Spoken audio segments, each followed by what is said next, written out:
तो hello friends, I am मुक्ति यादव। आज इन्वायरमेंट चैप्टर पढ़ने जा रहे हैं क्लास 7 का। ये जो चैप्टर मैंने जिस बुक में भी लिया उसका नाम है इनहैंस्ड फुटप्रिंट्स। आप परचेज कर सकते हैं, अगर आपके पास है तो ये उनके लिए है वीडियो, बस आप कोई भी देख सकता है, बहुत इंटरेस्टिंग है ये। तो चलो स्टार्ट करते हैं। हमारा आज का चैप्टर है आर इन्वायरमेंट, ठीक है। इसमें हम अपने इन्वायरमेंट के बारे में पढ़ेंगे कि हमारे इन्वायरमेंट में क्या सब कुछ है वो, ठीक है। ये इस बुक में यहाँ पे डेफिनेशन मिलती है, आप ले सकते हो, जैसे ये अ ब्यूटीफुल इन्वायरमेंट नहीं सकती। चलो नेक्स्ट पेज पे मूव ऑन करते हैं। चलो स्टार्ट करते हैं। The word environment is derived from the French word environner which means to surround। ये क्या कह रहा है? ये कह रहा है कि जो वर्ड इन्वायरमेंट है ना, उसे हमने फ्रेंच लैंग्वेज से लिया है। फ्रेंच लैंग्वेज में उसको हम कहते हैं इन्वायरनमेंट, और उसका मतलब है टू सराउंड, मतलब हमारे आसपास जो भी चीज है उन्हें, ठीक है। Therefore, environment refers to the surroundings within which an organism exists। अब ये कह रहा है जो इन्वायरमेंट है, जो हमारे आसपास जो भी चीज है, ऑर्गेनिज्म, वो जो मतलब चीज है, जैसे हमारे साइड में बुक है, ये मतलब टेबल्स है, ये सब कुछ हमें ये इन्वायरमेंट के अंदर ही सब कुछ आता है, तो इसे हम इन्वायरमेंट कहते हैं। दी सराउंडिंग्स और कंडीशंस में से नेचुरल और आर्टिफिशियल। अब ये क्या कह रहा है? ये कह रहा है कि जो ये हमारे आसपास जो चीजें हैं ना, ये नेचुरल हो सकती है या फिर आर्टिफिशियल हो सकती है। Hence the components of the environment comprise the natural environment that comprises living and non-living things that occur naturally on earth। अब ये क्या कह रहा है? ये कह रहा है कि जो नेचुरल इन्वायरमेंट है ना, नेचुरल इन्वायरमेंट, उसके अंदर हमारी लिविंग थिंग्स आती है और नॉन लिविंग थिंग्स जो मतलब अच्छे मतलब प्राकृतिक रूप से होती है, हमसे पहले वो थी, मतलब हमसे पहले ही थी। हम मतलब ये समझ सकते हैं हमारे साथ मतलब जो अपने मतलब प्रकृति से थ्रू आई है वो चीज, ये हमने नहीं बनाई है।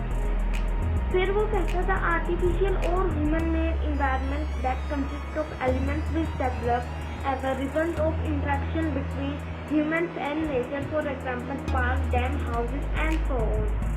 अब मैं आपको पूरा एक्सप्लेन करता हूँ दोनों को। नेचुरल इन्वायरमेंट में आती है जो चीज पहले से होती है, जैसे हम ले सकते हैं एनिमल्स का एग्जाम्पल ले सकते हैं। एनिमल्स नेचुरली थे, प्राकृतिक रूप से थे, ठीक है, और अभी भी है एनिमल्स तो। फिर जैसे हम ले सकते हैं सैंड, मिट्टी तो नॉन लिविंग है ना, अब एनिमल्स है उन्हें हम लिविंग में ले सकते हैं और नेचुरल भी है वो। मिट्टी है, मिट्टी को तो नॉन लिविंग ले लेंगे पर वो नेचुरल है, ठीक है। फिर जैसे आगे पढ़ते हैं, फिर वो कहता है जो ह्यूमन मेड इन्वायरमेंट है उसके अंदर आते हैं जैसे बिटवीन ह्यूमन और नेचर एग्जाम्पल, मतलब ह्यूमन ने पार्क डेवलप किए, डैम्स बनाए, हाउसेज एंड सो ऑन। मतलब ह्यूमंस ने नेचुरल रिसोर्सेज के थ्रू खुद, जैसे आप टेबल ले लो, आप टेबल नेचुरल थोड़ा ना हो रही है, अब वो ह्यूमन ने बनाई है, मैन ने बनाई है टेबल, तो वो आर्टिफिशियल में आता है हमारा। अब पढ़ते हैं natural environment. The natural environment in turn may be divided into physical elements or the abiotic environment, biological elements or the biotic environment। अभी कह रहे जो नेचुरल इन्वायरमेंट है वो भी दो टर्म्स में डिवाइड की जाए। फिजिकल एलिमेंट हम फर्स्ट को बोल सकते हैं, या फिर फिजिकल एलिमेंट बोल सकते हैं, या फिर एबियोटिक एनवायरनमेंट, या फिर बायोलॉजिकल एलिमेंट, या फिर बायोटिक एनवायरनमेंट। तो let us briefly discuss these two types of natural environment। Abiotic environment, this comprises the inorganic or non-living things in the environment based on the physical state and characteristics। It is divided into the lithosphere, hydrosphere and atmosphere। तो अभी कह रहे हैं abiotic environment, इसके अंदर जो non living things होती है ना, जो नॉन लिविंग होती है नेचुरल है, और जो नॉन लिविंग थिंग्स होती है वो इसके अंदर आती है। और ये 3 स्टेट के अंदर डिवाइडेड है, लिथोस्फीयर, हाइड्रोस्फीयर, एटमॉस्फेयर। ये हम आगे पढ़ेंगे क्या है ये 3 टर्म, ठीक है। तथा आप ये समझो सिंपल कि एक्वेटिक एनवायरनमेंट में हमारी नॉन लिविंग थिंग्स आती है, लिविंग थिंग्स नहीं आती है। आगे करते हैं biotic environment. The biotic environment comprises all forms of life including plants, animals.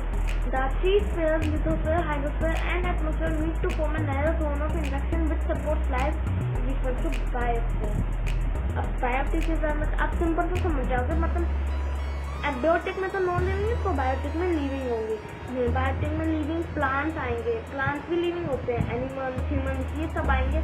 मतलब बायोटिक एनवायरनमेंट में भी ये सब आते हैं, लिथोस्फीयर, हाइड्रोस्फीयर, एटमॉस्फेयर। पर ये मिलके, ये जब मिलते हैं ना, ये जहाँ पे मिलते हैं मतलब to form a narrow zone, ये तो वहाँ पे लाइफ सपोर्ट करती है, तो उसे कहते हैं हम बायोस्फीयर। अब बायोस्फीयर के बारे में पढ़ लेते हैं। The biosphere therefore includes the biotic and abiotic environment। अब जो बायोस्फीयर होता है ना, उसके अंदर एबियोटिक, बायोटिक एनवायरनमेंट दोनों होते हैं।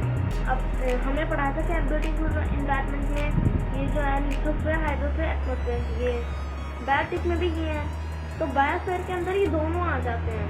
हाँ, ये दोनों। फिर आगे बढ़ते हैं। The biosphere extends from the bottom of the ocean about 11,000 meter below sea level at the top of the highest mountains about 9,000 meter above sea level। अब बायोस्फीयर बता रहे हैं कि मतलब बायोस्फीयर कहाँ तक एक्सटेंड करता है।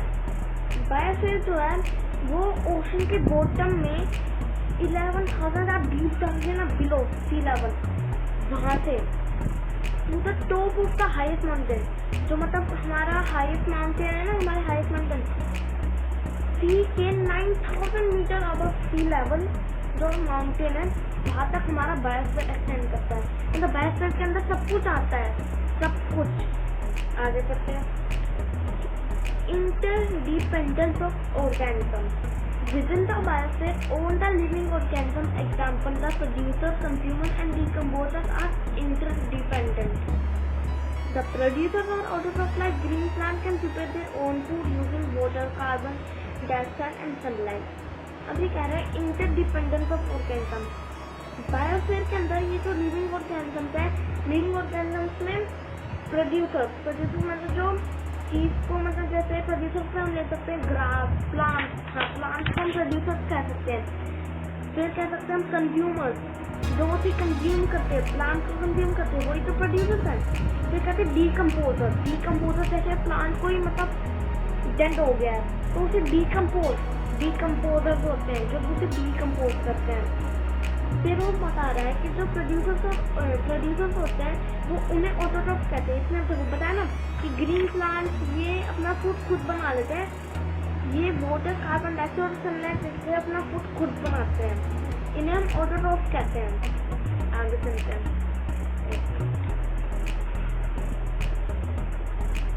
तो almost all living beings are directly और indirectly dependent for their food and plant. मतलब जितनी भी जीव जंतु है वो सब प्लांट्स के ऊपर ही डायरेक्टली या फिर इनडायरेक्टली डिपेंडेंट है। अब डायरेक्टली और इनडायरेक्टली क्या होता है ये भी बताता हूँ मैं। डायरेक्टली मतलब होता है जैसे हम ले सकते हैं ग्रास ओपर सिर्फ ग्रास खाता है, काऊ, हॉर्स, ये सिर्फ ग्रास खाते हैं, हर्बीवोर्स कहते हैं, सबको पता है। हाँ, तो डायरेक्टली में ग्रास ऊपर ये सब आ जाते तो सिर्फ ग्रास खाते हैं, हर्बीवोर्स कह सकते हैं हम, हर्बीवोर्स मतलब कहते ही हैं। फिर आते हैं इनडायरेक्टली, इनडायरेक्टली में आता है जैसे लायंस ले सकते हैं। लायंस क्या, लायन मतलब हर्बीवोर्स एनिमल्स खाते हैं, ठीक है। जैसे हमने ले लिया जिराफ, मतलब जितने भी हर्बीवोर एनिमल्स हैं उनको खाते हैं, ठीक है। तो एक तरह के देखो अगर वो जो हर्बीवोर एनिमल है वो घास खा रहा है और लायन उसको खाते हैं, तो एक तरह से तो उनके भी मतलब स्टमक में वही घास ही जा रही है, इनडायरेक्टली डिपेंडेंट है। अगर वो हर्बीवोर एनिमल नहीं होंगे तो वो क्या खाएंगे, बस यही तो है। अगर प्रोड्यूसर्स नहीं होंगे ना हर्बीवोर ना कंज्यूमर्स, मतलब सारे हर्बीवोर कार्निवोर सारे एनिमल्स डेथ हो जाएंगे अगर प्रोड्यूसर्स ही नहीं होंगे। तो आगे बढ़ते हैं। They are known as consumers और हेटेरोट्रॉफ्स। अब कंज्यूमर की बात कर रहे हैं। कंज्यूमर जो मतलब जैसे जो प्रोड्यूसर्स होते हैं उनको वो खाते हैं। कंज्यूमर को हम हेटेरोट्रॉप्स भी कहते हैं जो अपना खाना खुद नहीं बना पाते। हेटेरोट्रॉप्स को ये कहते हैं, हेटेरोट्रॉप्स का मतलब है जो अपना खाना खुद नहीं बना सकते। herbivores, carnivores and omnivores are the three kinds of consumers. Herbivores मैंने बताया था आपको, carnivores, omnivores are the three kinds of consumers. Herbivores में हमारे plant eating animals होते हैं, carnivores में हमारे flesh eating animals होते हैं और omnivores में हमारे flesh, plant, both eating animals होते हैं। तो आगे बढ़ते हैं। Decomposers are organisms such as bacteria which led to the breakdown of dead animals and plants. मैंने आप लोगों को बताया था decomposer क्या होता है। Decomposer आप वर्ड को देख के पहचान सकते हो। decomposer मतलब डिकम्पोज करना किसी चीज को, जैसे डेड प्लांट, डेड एनिमल, वो उन्हें डिकम्पोज कर देते जो डिकम्पोजर होते हैं, ठीक है। Energy is transferred from one living thing to another in the form of various food chains and many different food chains link up to form food web. अब ये कह रहा है जो एनर्जी है वो ट्रांसफर होती है एक लिविंग ऑर्गेनिज्म से दूसरे में, फिर तीसरे में, मतलब चलता रहता है, ये प्रोसेस रुकता नहीं है। तो ये एक तरह की फूड चेन बन जाती है। जब बहुत सारी फूड चेन, बहुत सारी जब एक साथ लिंक अप करती है ना, मतलब मिलती है, तो उसे हम पूरा मतलब एक फूड वेब कह सकते हैं। जो जितने भी सारे फूड चेन्स होते हैं उनको एक साथ अगर बोले तो फूड वेब कह सकते हैं। All the food webs are delicately balanced, so if one link in the web is destroyed, all the other organisms will be affected. देखो अगर एक लिंक भी डिस्ट्रॉय होती है पूरे वेब में तो सारे ऑर्गेनिज्म अफेक्टेड होते हैं। अब आप ये देखो यहाँ पे चार्ट दिया गया है, ये फूड चेन है। इस फूड चेन में सन प्लांट है, प्लांट सन की मदद से खाना बनाते हैं, ठीक है। फिर प्लांट को जैसे इसमें दिखा रहा है रैबिट खाता है प्लांट को, फिर उसको ये आउट सेकेंडरी कंज्यूमर, फिर डीकम्पोजर ये जो पिक्चर है ये मशरूम किया है, मशरूम डीकम्पोज कर सकते हैं। तो देखो अगर आप सोचो सारे जितने भी मतलब डियर है सब खत्म हो जाए, एक तरह का मतलब फूड चेन ही खत्म हो जाए, प्रोड्यूस मैंने बताया आपको प्रोड्यूस हो गए तो क्या होगा, सब अफेक्टेड होंगे, लाइन्स क्या खाएंगे, धीरे धीरे सबकी डेथ होती जाएगी। खत्म ये है। तो अब मैंने आप लोगों को बताया था ना कि ये जो हम आगे पढ़ेंगे लिथोस्फीयर, एटमॉस्फेयर और हाइड्रोस्फीयर क्या होता है, आ गया वो क्या। तो देखो लिथोस्फीयर और land is the solid rock surface of the earth which provide the canvas for the existence of plants, animals and human beings. इसमें क्या कह रहा है, जो लिथोस्फीयर है वो जमीन होती है, लैंड, जो सॉलिड सरफेस है रॉक का उसे हम लिथोस्फीयर कहते हैं, जिसके अंदर मतलब जो जगह होती है जिसके ऊपर प्लांट्स, एनिमल्स, ह्यूमन बींग्स सब रहते हैं। Stones to provide space for building, settlement, soil for agriculture, mineral and power resources, मतलब सब कुछ इसी के ऊपर होता है। जैसे हम जिसके ऊपर है ना वो लिथोस्फीयर है, हम लिथोस्फीयर के ऊपर जी रहे हैं। लिथोस्फीयर में सारी मतलब जगह प्रोवाइड मिलती है, सोइल वगैरह सब कुछ लिथोस्फीयर में होता है। हमारी इसको इस लेयर को कहते हैं लिथोस्फीयर, जिसमें सॉलिड सब कुछ होता है, मतलब ठीक है। फिर आते हैं एटमॉस्फेयर पे। The atmosphere or the mixture of gases that surround the earth and sustain life by providing different life supporting gases. अब बात कर रहे हैं हम एटमॉस्फेयर की। एटमॉस्फेयर एक मिक्सचर ऑफ गैसेज है, गैसेज होते हैं उन्हें मिक्स करते तो एक मिक्सचर ऑफ गैसेज बनता है जिसकी मदद से दैट सराउंड आते हैं, मतलब ये अर्थ को कवर करती है, चारों ओर से कवर करते हैं and sustain life by providing different life supporting gases. और ये मतलब लाइफ को अर्थ पे पॉसिबल करती है through different life supporting gases की मदद से। फिर वो कहता है it also protect the earth from the harmful radiation of the sun. अब देखो सन बहुत इंपॉर्टेंट है, जैसे ठंड में अगर धूप आती तो हमें बहुत राहत मिलती है, पर अगर एटमॉस्फेयर नहीं होगा ना तो सन की हार्मफुल रेडिएशन भी आएगी, तो उनसे हमारी स्किन बर्न होने लगेगी, वो मतलब एलर्जिक है, मतलब वो हार्मफुल रेडिएशन ही मिलनी चाहिए हमें, सिर्फ हमें जो गुड रेडिएशन है वो ही मिलनी चाहिए। इसलिए एटमॉस्फेयर जो हार्मफुल रेडिएशन है उन्हें रोक देता है, वहीं पे रोक देता है, हम तक नहीं आने देता। फिर आगे करते हैं and regulate the temperature of the earth making it habitable. और जो अर्थ का टेम्परेचर है उसे वो मतलब एक सामान्य करते, जैसे आराम से मतलब जैसे बैलेंस करता है टेम्परेचर को। ठीक है, अब जैसे हम जो ये मर्क्यूरी लेते हैं, मर्क्यूरी इतनी हॉट है कोई मतलब वहाँ पे रह नहीं सकता है। अब एटमॉस्फेयर बैलेंस करता है, हीट को बैलेंस करता है, कोल्ड को बैलेंस करता है। तो उसी की वजह से एक तरह हम ये भी कह सकते हैं इसकी वजह से ही लाइफ इम्पोर्टेंट है, मतलब लाइफ है ही इसकी वजह से, ये भी कह सकते हैं हम। ठीक है, हमने एटमॉस्फेयर के बारे में पढ़ लिया। अब आता है हमारा हाइड्रोस्फेयर। हाइड्रोस्फेयर को हम कह सकते हैं वाटर, जितना भी वाटर होता है उसे हम हाइड्रोस्फेयर की लेयर में होता है। हाइड्रोस्फेयर और वाटर लिक्विड और solid on the earth including ground water is extremely essential for the survival of all forms of life on the earth. अब आप ये देखो, ये जो तीनों लेयर है ना, ये तीनों लेयर, हमें ये तीनों लेयर इम्पोर्टेंट है। अगर इनमें से एक भी नहीं होगी तो मतलब लाइफ मतलब नहीं है, अर्थ पर लाइफ ही नहीं है। अगर इनमें से एक भी लेयर नहीं होगी तो ये तीनों ही हमारे इम्पोर्टेंट है। हाइड्रोस्फीयर में वाटर आता है, ग्राउंड वाटर, हम पानी जिस पानी को हम पीते हैं उसमें वो आता है, इस लेयर में वो आता है सब कुछ। ग्राउंड वाटर जमीन का पानी सब कुछ इसमें आता है, मतलब पानी का वगैरह। हाइड्रोस्फीयर वाटर है, लिथोस्फीयर लैंड है और एटमॉस्फेयर गैसेज है। ठीक है, तो पढ़ते हैं अब सेकंड पेज पर।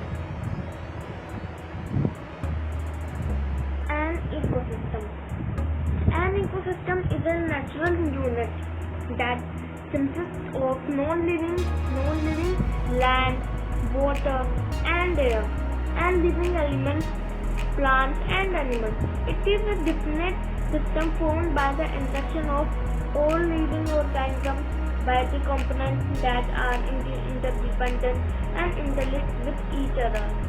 ठीक है, अब बात करते हैं इकोसिस्टम की।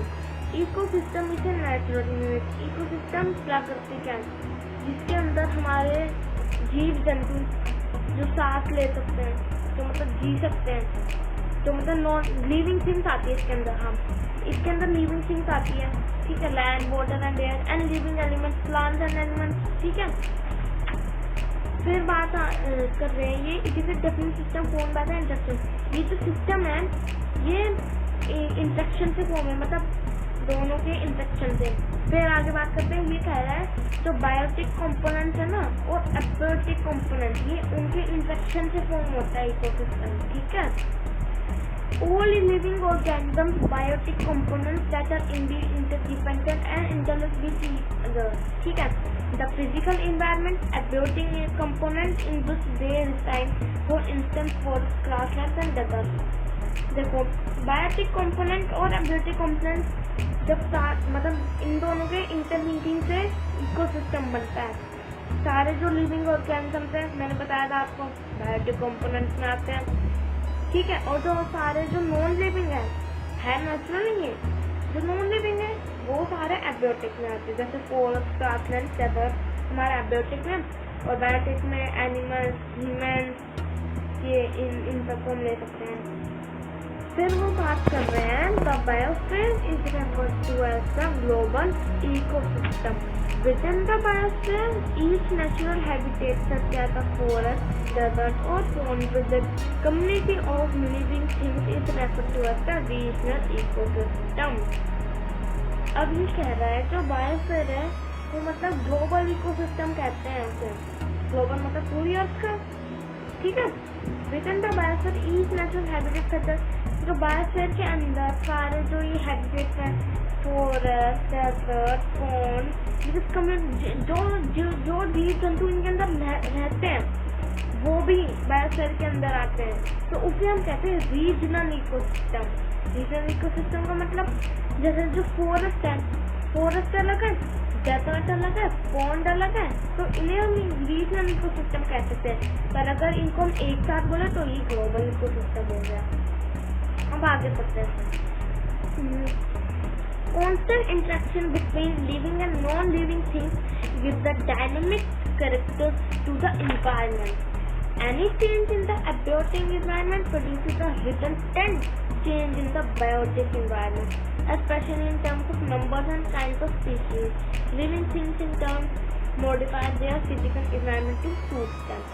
अब आप देखो, अब वो कह रहे जो constant interaction है between living and non-living things give a dynamic character to the environment. जो मतलब जो इंटरेक्शन जो चलता आ रहा है ना लिविंग और नॉन लिविंग थिंग्स के बीच में, उसे हम एक इन्वायरमेंट के तौर पे कह सकते हैं, मतलब है ही वो इन्वायरमेंट, ठीक है।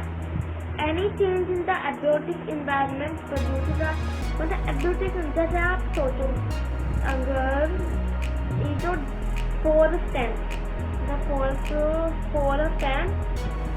फॉरेस्ट ग्रासलैंड ये नहीं होते, मतलब फॉरेस्ट जो ग्रासलैंड है इनमें बहुत ठंड होती है, बहुत ठंड। अगर फिर जो एनिमल्स है वो इसी हिसाब से अपनी सराउंडिंग्स के हिसाब से सूट, मतलब अपनी बॉडी को इसी हिसाब से अपना कर लेते हैं एडजस्ट, ठीक है, मॉडिफाई कर लेते हैं। जैसे आप देखोगे अगर आप किसी मतलब जहाँ पे जिस इलाके में बर्फ पड़ती है वहाँ पे जाओगे तो वहाँ के एनिमल्स की जो स्किन है मतलब वो सूट करते हैं वहाँ पे अपने सराउंडिंग्स को, अपने मतलब चेंज कर लेते हैं अपने शरीर को सराउंडिंग्स के हिसाब से। अगर आप देखो, अगर आप स्नो लेपर्ड को डेजर्ट में ले जाओगे तो उसकी तो डेथ हो जाएगी, उसे अपनी ठंड की जगह में आदत है। कैमल को लेके जाओगे माउंट एवरेस्ट पे, मतलब बर्फ इलाके में कश्मीर वगैरह, उसकी भी डेथ हो जाएगी, क्योंकि कैमल को आदत है गर्मी में रहने की, स्नो लेपर्ड को आदत है ठंड में रहने की। तो बस यही है।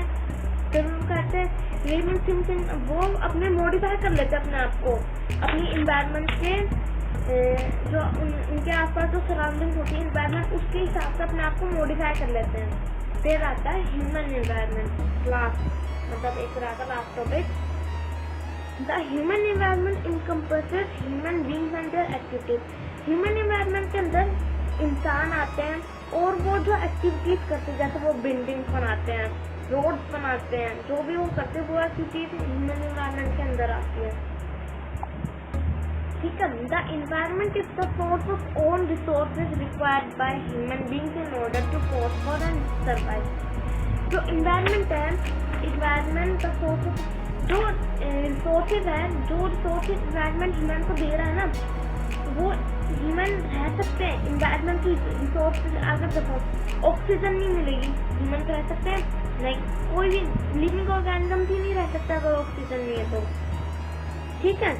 तो उस हिसाब से मतलब सर्वाइव होते हैं, मतलब इन्वायरमेंट मतलब नेचुरल थिंग्स के, मतलब नेचुरल थिंग्स जो होते हैं उन्हीं की वजह से ह्यूमन सर्वाइव करते हैं। जैसे प्लांट्स की वजह से ह्यूमन सर्वाइव, अगर धरती पे अर्थ पे प्लांट्स ही नहीं होंगे तो कोई जिंदगी नहीं है, लिविंग ऑर्गेनिज्म सर्वाइव ही नहीं कर पाएंगे बिना ऑक्सीजन के, ठीक है।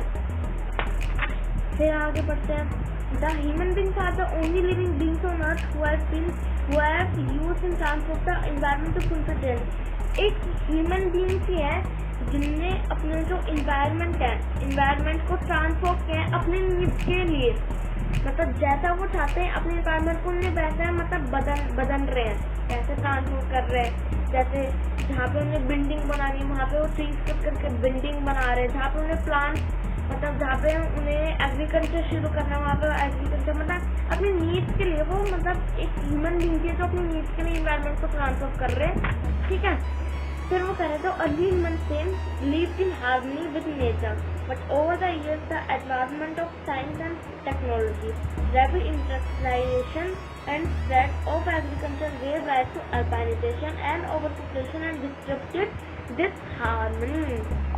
आप इसमें ये कह रहे हैं कि जो अर्ली ह्यूमन थे वो सब एक साथ रहते थे विद नेचर, इन नेचर के साथ वो एक साथ रहते थे पहले, बहुत सालों पहले, कम से कम ये 1 बिलियन ईयर्स के पहले की बात है, ठीक है। फिर जब साइंस में डेवलपमेंट हो रहा over the years the advancement of science and technology, rapid industrialisation and spread of agriculture gave rise to urbanization and overpopulation and disrupted this harmony। अब ये कह रहा है कि जो साइंस की डेवलपमेंट जो हुई है उसने जो मतलब जैसे सब कुछ बढ़ता गया, बिल्डिंग बनती गई, सब बिल्डिंग बनती गई, सिटीज बनती गई, मतलब ये सब कुछ मॉडिफाई होता गया जल्दी बहुत जल्दी। ठीक है, तो उसमें जो और पॉपुलेशन होने लग गई, मतलब बहुत सारे ह्यूमंस आने लग गए, मतलब और पॉपुलेशन होने लग गई, मतलब डिस्ट्रक्टिव साथ बनी, मतलब एकता खत्म होगी लोगों के बीच में। जो सब एक साथ रहते थे वो सब एक साथ रहने नहीं लगे, और पॉपुलेशन होने लग गई। ठीक है, तो सब मतलब अलग अलग रहने लगे और पॉपुलेशन होने लगे। फिर वो कह रहे human activities such as clearing of forest land, lumbering and mining become unsustainable with the passage of time, thus accelerating the process of environmental degradation। अभी कह रहे जो पहले मैं बता देता हूँ आपको, ये जो अर्बनाइजेशन है इसका मीनिंग है, देखो यहाँ पे इसका मीनिंग है the process by which towns and cities grow bigger and more people go to live in them. ठीक है, फिर इसका मतलब मैं बता देता हूँ unsustainable, not capable of continuing at the same rate और लेवल।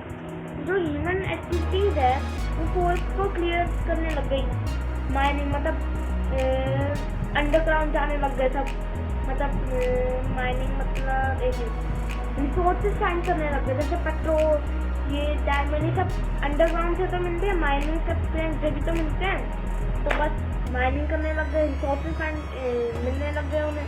तो मतलब सब मतलब इन्वायरमेंट को मतलब ये घटाते चले गए, और अभी भी घटता जा रहा है इन्वायरमेंट, तो ट्रीज कट हो रहे हैं।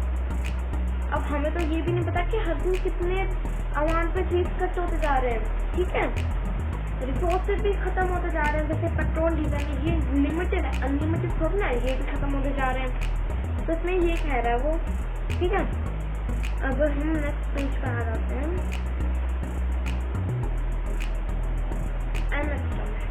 Global warming and sustainable development and increase in the amount of carbon dioxide in the air due to transport and, मतलब जैसे हमने रिसोर्सेज तो फाइंड कर ले पेट्रोल डीजल, पर ये इतना पोल्यूशन, इतने अमाउंट में कार्बन डाइऑक्साइड रिलीज करते हैं ना एयर में, तो उससे ग्लोबल वार्मिंग होने लग गई, गर्मी ज्यादा होने लग गई। ठीक है, उस वजह से आइस ग्लेशियर से ज्यादा मेल्ट होने लग गए, पहले से ज्यादा मेल्ट होने लग गए। ठीक है, ग्लोबल वार्मिंग डिपेंड करता है rising average temperature of the atmosphere of the earth as well as the ocean. Temperature बढ़ने लग गया आज का। ठीक है, जो टेम्परेचर पहले रहता था वो बढ़ने लग गया। It began in the late 19th century and is continuing till date. 19th century में शुरू हुई थी ग्लोबल वार्मिंग और अभी तक चल रही है, खत्म मतलब बंद ही नहीं कर रहे लोग। मतलब हम कहते हैं भाई कम करो, ट्रांसपोर्ट यूज करना बंद करो, मतलब कम करो, जितना हो सके उतना कम करो। ठीक है, क्योंकि ये इतनी अमाउंट में कार्बन डाइऑक्साइड रिलीज करते तो उससे ग्लोबल वार्मिंग हो रही है। ठीक है, जिससे ग्लेशियर मेल्ट हो रहे हैं, rise in the level of the sea goes by melting, glacier melt हो रहे, बर्फ मेल्ट हो रही है, जिससे सी का जो पानी है वो बढ़ता जा रहा है। डिक्रीजिंग स्नो कवर, जितनी भी स्नो है वो कम होती जा रही है, धीरे धीरे कम होती जा रही है। Increase in the occurrence of certain extreme weather event, मतलब वेदर चेंज होता जा रहा है, गर्मी ज्यादा हो रही है, ठंड, मतलब सब कुछ मतलब बैलेंस नहीं हो रहा है। इकोलॉजिकल सोशल चेंजेस, मतलब इकोलॉजिकल सोशल चेंजेस मतलब बाढ़ आ रही है, यहीं पे कुछ हो रहा है, कुछ और मतलब इन्वायरमेंट मतलब बैलेंस नहीं हो पा रहा है, इसलिए बाढ़ आ रही है, पानी ज्यादा बढ़ता जा रहा है तो बाढ़ आ रही है। It is imperative to ensure that sustainable development takes place in society. Example, the requirements of the present do not in a way compromise the ability of the generation to meet their basic needs, creating such a society in norms among others. हमें population check करनी चाहिए, ज़्यादा population बढ़ेगी तो उसी से और लोग ट्रांसपोर्ट लेंगे और सब कुछ होगा, मतलब क्योंकि मतलब जो चीज़ डिकम्पोज हो सकती है हम वो सोर्स एनर्जी का यूज़ करना चाहिए। हमें ध्यान में रख के रिसोर्सेज को यूज़ करना चाहिए, वेस्ट को रिसाइकल करना चाहिए। ठीक है, अब हम आ जाते हैं एक्सरसाइज पे। ये है हमारी अब एक्सरसाइज कर लेते हैं। एक मिनट, हाँ चलो। The components of the environment include the natural environment and the, हमने पढ़ा था नेचुरल एनवायरमेंट और human made environment, option A. ठीक है। फिर वो कहता था abiotic environment consist of the hydrosphere, lithosphere, atmosphere, natural and human made environment, hydrosphere and lithosphere हमने पढ़ा था। एबियोटिक एनवायरनमेंट के अंदर आते हैं हाँ हाइड्रोस्फीयर, लिथोस्फीयर एंड एटमॉस्फेयर। फिर वो कहता था categories of living organisms in the biosphere are, biosphere के अंदर क्या कैटेगरीज आती हैं? सिंपल है, हमने पढ़ा था प्रोड्यूसर, कंज्यूमर एंड डीकम्पोजर, यही तो है लिविंग ऑर्गेनिज्म जो कैटेगरीज आती है बायोस्फीयर में। अब अगर हम सिंपल लेंगे प्रोड्यूसर नॉन लिविंग थिंग्स, मतलब जो चीज सिर्फ प्रोड्यूसर थोड़ी ना है, 3 टाइप्स हमारे प्रोड्यूसर, कंज्यूमर एंड डीकम्पोजर, तो ऑप्शन सी। फिर कहता है वो many different food chains link up to form a food web, option B. ठीक है। फिर वो कहता है which of the following is not defined as an ecosystem. ठीक है, इकोसिस्टम में क्या नहीं आता है? इकोसिस्टम में स्कूल नहीं आता है, इकोसिस्टम में डेजर्ट आता है, फॉरेस्ट आता है, स्कूल नहीं आता है इकोसिस्टम में। अब हम नीचे जाते हैं, तो ये था हमारे गेम।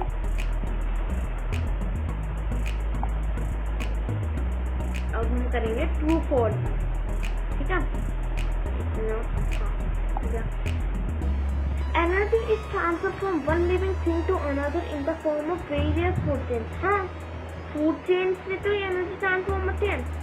अब देखो प्लांट्स को ग्रास होपर ने खाया, ग्रास होपर को ले लो आप, विदर्भ ने खाया। ठीक है, ऐसे ऐसे चलता रहता है सब। ठीक है, तो ये हमारा होगा true. The hydrosphere is a mixture of gases that surround us. हमने पहले ही पढ़ा था हाइड्रोस्फीयर को हम वाटर कहते हैं। मिक्सचर ऑफ गैसेस क्या है? मिक्सचर ऑफ गैसेस है हमारा मिक्सचर ऑफ गैसेस है हमारा एटमॉस्फेयर। हाइड्रोस्फीयर तो वाटर में आता है ना, वाटर जो हाइड्रोस्फीयर में आता है। तो ये कौन सा हमारा?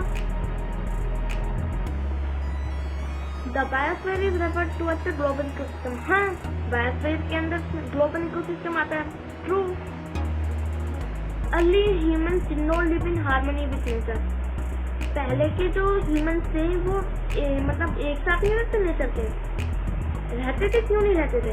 अब नहीं रहते, बल्कि इसमें होगा fall. And increase in the amount of nitrogen in the air that's the global warming. गलत। Increase in the amount of carbon dioxide. Carbon dioxide जो है उसी की तो इंक्रीज की जैसे ग्लोबल वार्मिंग हुई है, तो बस तो हम करेंगे फॉल। ठीक है, तो इसी एक्सरसाइज में हमारा ये सेक्शन खत्म होता है। तो हमने आज पढ़ा आर एनवायरनमेंट चैप्टर। होप आपको मेरी ये वीडियो अच्छी लगी हो तो सब्सक्राइब करिएगा, शेयर करिएगा, बेल आइकन दबाइएगा। ठीक है, और अपने फ्रेंड्स के अंदर मतलब फ्रेंड्स सर्कल के अंदर शेयर प्लीज करें। तो बाय फ्रेंड्स, बाय।